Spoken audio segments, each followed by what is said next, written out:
Hey everyone, this is Tracy and thanks so much for tuning in to my channel. Today I wanted to come to you with a video just to share some of my thoughts on a previous thing that happened that I know that happened to a couple of my friends also, as well as other people that might be going through this. Hopefully maybe my views on this will somewhat help you or maybe just uplift you. Okay, but what I'm going to talk about is these protective styles, and it's when our protective styles is no longer protecting but damaging our hair. I'm going to repeat this again. When our protective styles no longer is protecting our hair but is damaging to our hair. It is so many people that is going through, I put this style in and now my hair falling out, and it's just a big thing. It's like a setback. So they feel kind of bad. And I just do want to say that you're not alone. I've experienced that. I'm pretty sure that everyone in the natural hair community has experienced that. And because of that, we are able to shine our light in on you to let you know not to worry and that it's just hair and it will grow back. But I just want to offer some advice during the time that I have been natural, that has helped me along the way. I was watching a previous video. I was watching someone's video where where they had grew their hair out a nice length, and they was kind of upset a little bit because they had to end up cutting their hair off, and they know, of course, they wasn't happy about that, and was thinking that, oh well, I got to cut off a whole lot more. Sometimes we do have to be mindful of the things that we use and put into our hair. I can say that I'm not a professional, but in a way I am of doing hair. But I know with a lot of the protective styles that, that is out, you look so pretty, everybody want to try them. But, sometimes we just have to say, I can't do it. So this one particular person on this video was sharing where they had put fox locks in their hair, and they noticed how once they took the things out of their hair, they noticed where they had a lot of shed hair or hair that has broke off, or it just wasn't natural to them. They know that their hair wasn't doing that before. And now since they put these things in their hair, they noticing all this shedding of hair. And some of these protective styles, we do have to realize that they do be a bit too heavy for our hair, especially if we have like thinner strands of hair. Our hair might look thick and just like it can conquer the world, but really it can't. Once it's wet, it will show you exactly what it is, okay?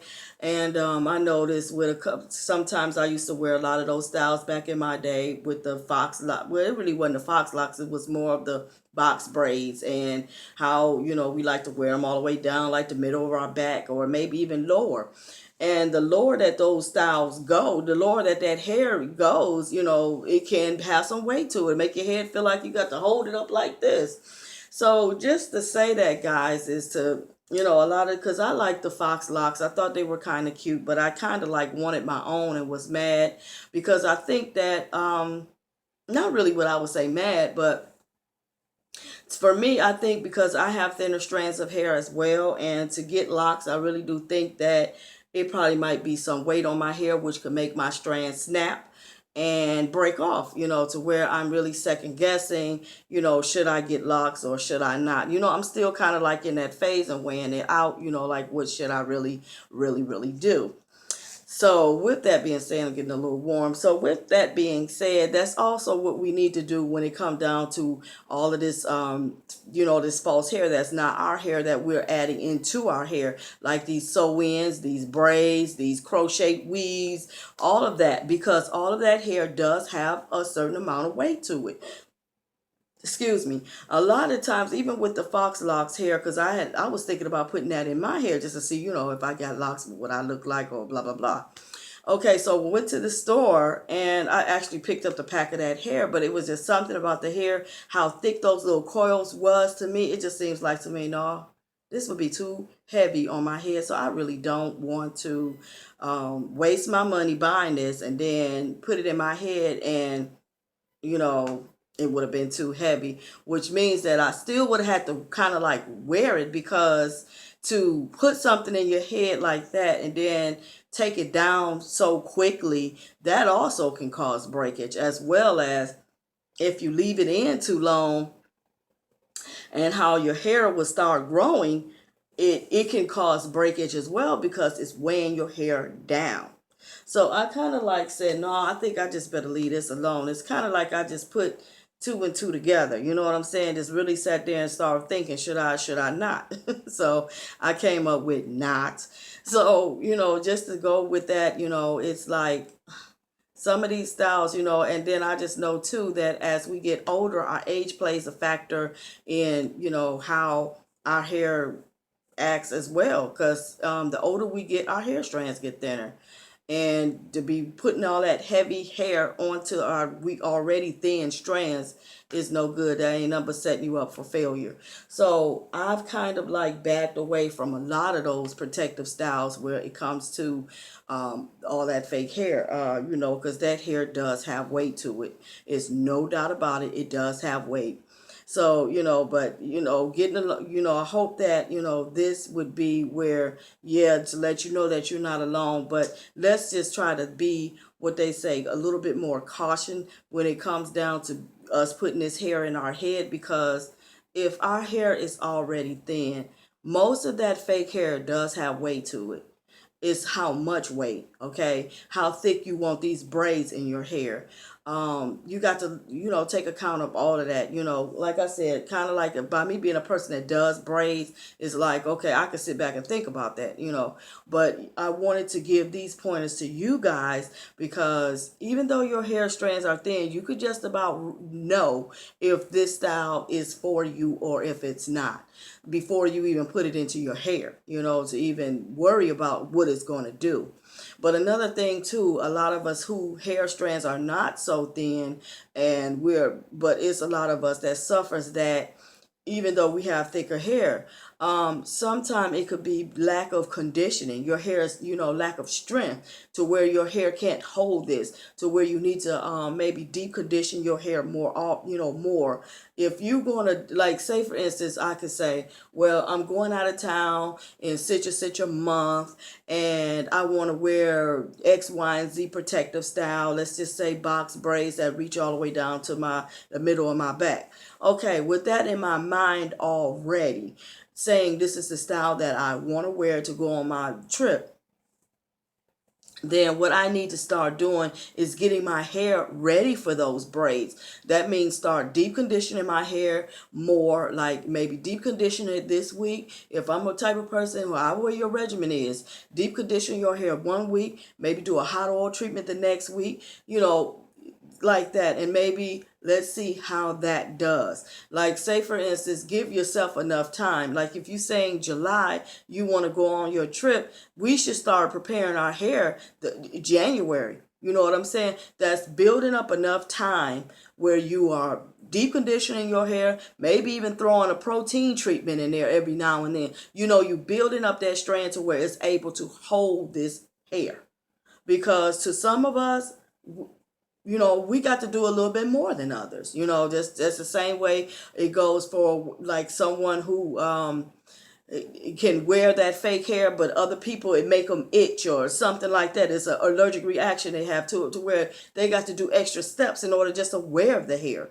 So I hope that helps a lot of people out, or help you guys out when it come down to this protective styling. But a lot of time, what I have done too is I realized too that my hair strands are getting thinner, and I like to do now is like a lot of low manipulation style with these mini braids that I have in my hair. This is what I call a low manipulation style. I can do wear the hair down still. I can pin it up however way I want to choose to wear it, and I don't really have to too much worry about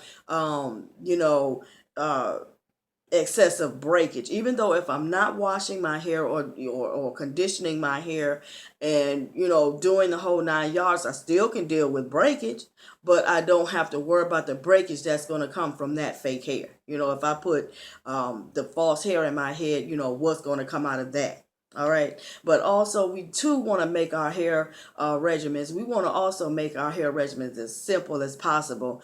Um, do what works for you. Don't worry about no one else. It's all about you. It's all about what works for you and your hair. For your time schedule, you know, when you got time to really do with your hair or what you got time to do with your hair. So even down to the products that you use. Whatever products that you use, make sure that it works for you. Don't worry about what if Sally over here talking about she using this product over here and it's working good. I'm glad for you, but I'm going to use this because it works great for me. So, yeah, so I just wanted to share with you guys, you know, those who are going through some of this breakage and, you know, and you're trying to, you know, regrow your hair back, get your hair back healthy. I would always say for breaking hair, we all know that castor oil is number one. I have a friend that this is all she uses. She has made her hair care regimen so simple. She was like, why purchase anything else when castor oil take care of it all? She told me a little bit goes a long way, and she is 100% right. Castor oil, a little bit goes a long way. A lot of people complain about the smell or this or that. You know, I understand that. Well, if you can't deal with the smell, then you have to keep on trucking until you find something that works. But I'm just stating that this is what works for her. I even like it. The smell don't bother me. I use this to grow my edges back. I also love castor oil because, as she said, a little bit does goes a long ways, and it is a great sealer after washing your hair. You can seal in your moisture real good with this thick oil. You don't have to worry about any moisturizing your hair for at least another 3 to 4 days. Okay, so yeah, I would say castor oil is a great a great oil to use to grow back your edges or maybe even thicken up your hair. Okay. Another one I use and has been using also is this wild growth oil. I really likes this stuff. I love how it makes my hair feel. It's not as thick as this castor oil, but it is a little bit thick. I likes for how it makes my hair feel, far as me knowing how if it made my hair really, really grow. I never really even paid that no attention. I just liked how it made my hair feel. And with its part of it saying that it is a wild growth oil, I would say to try this if you don't already or haven't. I would say to try this, you know, and if you're probably not sure what you should use, you know, that's really what I'm going for now is if you're not sure what you can use to help grow your hair back or strengthen your hair, I'm just giving you some suggestions that I know and feel that will work. Well, what I know and feel that will work is definitely this castor oil. It ain't no doubt about that. And with this saying that it's wild growth oil, maybe this is something you could try and see if it grows your hair. But I likes how it makes my hair feel. It is automatically soft, and no sooner you apply it to your hair, you could instantly feel the results, and that's great. That's what I like about this oil. Now my last thing is I did do a video. This is my little oil mixture that I made up. I did do a video sharing all the oils that I use and put into my oil applicator right here. So I will link that video in the description box. And yeah, something was dripping off of here. I don't know where it came from, but yeah. But I will link the description. I'm sorry, I will put the link of the description of that video in the description box of this video so you guys can check it out. Also, I know another good thing that works also is organic root stimulators, Temple Balm, and they have a liquid serum. That is great for growing your hair, and within 90 days, trust me, you will see some results of hair growth, okay? I recommend that because I am, what they would say, walking testimony that it does work, and I wouldn't come here and tell you something that don't work that I have not tried for myself that know that it does. I will post maybe some links in the description box of where you can purchase it, but really you could go to your local beauty supply store. I believe they call it ORS now, but it's really organic root stimulator. And the guy or, you know, the lady, a gal in the store, they can be able to show you exactly where that's at. They also have what they call an uplifting medicated shampoo that's great for dandruff or any type of scalp issues. Whereas, you know, but read the ingredients first because everybody's scalp and skin can't go for everything. Make sure that it match with you. And also, you know, like even when you mix in oils, I also want to put like in my oil mixture right here, I did use rosemary oil, and which I'm aware that everyone can't use rosemary oil because of health reasons or whatever, but make sure that it works for you before you add it into your oil mix. But yeah, that was it, guys. I hope that this video has been helpful. I didn't want it to be a long drawn out video, me just keep repeating the same thing, but yeah, let's just be a little bit more mindful of these other extra hairs that we're adding to our head. And you know, these styles, a lot of times these styles, some work for others and some might not work for you. You know, when you put these styles in your hair, it's only a limited amount of time that you should keep them in anyways. I would tell anyone maybe like two, maybe no later than 2 months. You know, to go further than that, you really pushing it. And then it depends on your hair. Some just only want to keep it in for like a month and a half. That's even better. You know, it's all about what works for you, because what good is paying? Like, I know some people say, well, I spent a lot of money to get this hairstyle in my head and I'm going to get my money's worth. But sometimes that's not always the point and not always the key, because if that hairstyle is more damaging than it's doing your hair any good, then what good was you paying your money for it? You still, you know, it's still like a loss, because you didn't lose your money, but you lost your hair. So okay, which one is more, you know, important? So we got to kind of like consider all of that when it come down to these protective styles as well. You know, like can I really afford this, or something? You know, let's just be more mindful of it, or just be more like what they call comfortable in our own skin. Be thankful for what the Most High already have blessed us with, and just rock what we already have, and then we don't have that problem. Like I said, low manipulation styles works for me. I'm loving these braids. I haven't took them out yet, but I will. I do take them down and rebraid them over when they get messy or anything like that, too frizzy or fuzzy down at the bottom or something. But anyways, that's really it. But what I'm going to do is go ahead and probably moisturize my hair and seal in some moisture, because I haven't did that in a while. And with this low manipulation style, it does allow me to do that, and I'm liking that as well. But yeah, that was it. I'm not going to keep on rambling, but I thank you all so much for watching. I hope this helps. And to all those who are going through this, keep your head up. You know, it's just hair. It'll grow back. Just take care of it. So until the next video, guys, wishing you all a blessed one. Bye.